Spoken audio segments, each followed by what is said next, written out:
औज़ुबिल्लाहिमिनश्शैतानिर्रजीम बिस्मिल्लाहिर्रहमानिर्रहीम अल्लाहुम्मा सल्लि अला मुहम्मद व आलि मुहम्मद व अज्जिल फरजहुम।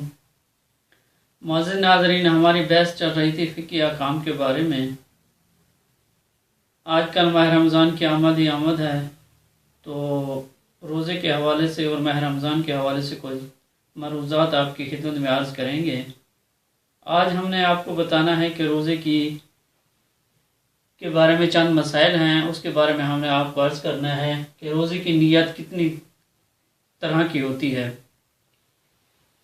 रोज़े की नीयत 3 तरह की होती है। सबसे पहले जो है माह रमज़ान के रोज़े की नीयत, क़ज़ा रोज़े की नीयत और मुस्तहब रोज़े की नीयत। हमने इन 3 रोज़े की नीयत के बारे में आपको अर्ज़ करना है। सबसे पहले है कि माह रमज़ान के रोज़े की नीयत का वक्त जो है, माह रमज़ान का जो रोज़ा है उसकी नीयत का वक्त अज़ान सुबह तक है, यानी अज़ान सुबह से पहले तक वक्त है। बाद हज़रात जो है अज़ान मिलती रहती है और सहरी खाते रहते हैं। उनकी खिदमत में अर्ज़ है कि माह रमज़ान के जो रोज़े की नीयत का वक्त है, जब अल्लाहु अकबर शुरू हो तो उस वक्त आप जो है खाना पीना सब कुछ ख़त्म कर दें, यानी अज़ान शुरू होने से पहले आप बिल्कुल खाना पीना ख़त्म कर दें। माह रमज़ान के रोज़े की नीयत का वक्त जो है अज़ान सुबह तक है, यानी अज़ान होने से पहले तक है, ना कि अज़ान के साथ भी आप खाते रहें। और दूसरा जो है माह रमज़ान के क़ज़ा रोज़े की नीयत कब है? कहते हैं अगर माह रमज़ान के क़ज़ा रोज़े आप रख रहे हैं तो उसकी नीयत क्या है? कहते हैं कि ज़ोहर से पहले तक है, यानी ज़िवाल से पहले तक है। अगर आप क़ज़ा रोज़े की नीयत कर रहे हैं और आपने कहीं पर सफ़र पर जाना है या कुछ करना है, अगर आप ज़िवाल से पहले घर वापस आ गए हैं तो आप उस रोज़े की नीयत कर सकते हैं, यानी क़ज़ा रोज़े की। और तीसरी चीज़ जो है मुस्तहब रोज़ा है। मुस्तहब रोज़े के बारे में क्या है?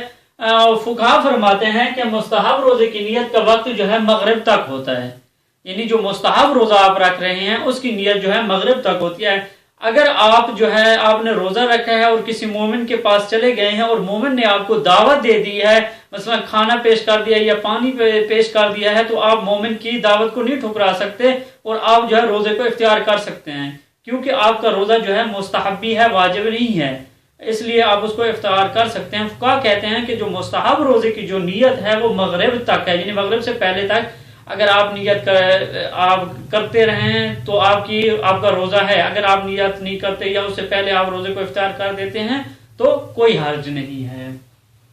ये हो गए रोज़े के बारे में 3 तरह के होते हैं। अब हमने बताना है कि वाजिब रोज़े कौन से हैं।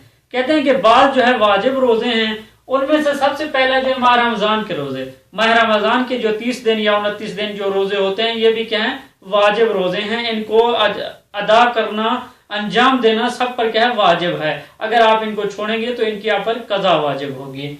और उसके बाद एक क़ज़ा रोज़े, एक तो है यानी माह रमज़ान के रोज़े, दूसरे अगर आपने माह रमज़ान में रोज़ों को छोड़ दिया है तो उसके बाद आपको क़ज़ा अदा करने होंगे, यानी क़ज़ा भी वाजिब में शुमार होते हैं। और उसके बाद है किफ़ारे के रोज़े। अगर आपने रोज़े वगैरह को तोड़ दिया या कुछ कर दिया, उससे आप पर किफ़ारा वाजिब हो जाता है, तो उसके भी रोज़े रखने क्या आप पर वाजिब हैं। उसके बाद इजारे के रोज़े, इजारे के रोज़े भी वाजिब हैं। इजारे के रोज़े क्या हैं? मसलन किसी का माँ या बाप या कोई रिश्तेदार मर गया है तो उसने उसके एवज आपको कुछ पैसे दे दिए हैं, तो कहा है कि उसके बदले में आप जो है हमारे मारूमीन के लिए कोई रोज़े रखें या नमाजें पढ़ें। इसे क्या कहते हैं? इजारा, यानी उजरत लेके आप जो है किसी की इबादत को अंजाम देते हैं। इजारे के रोज़े भी रखना क्या है? वाजिब है।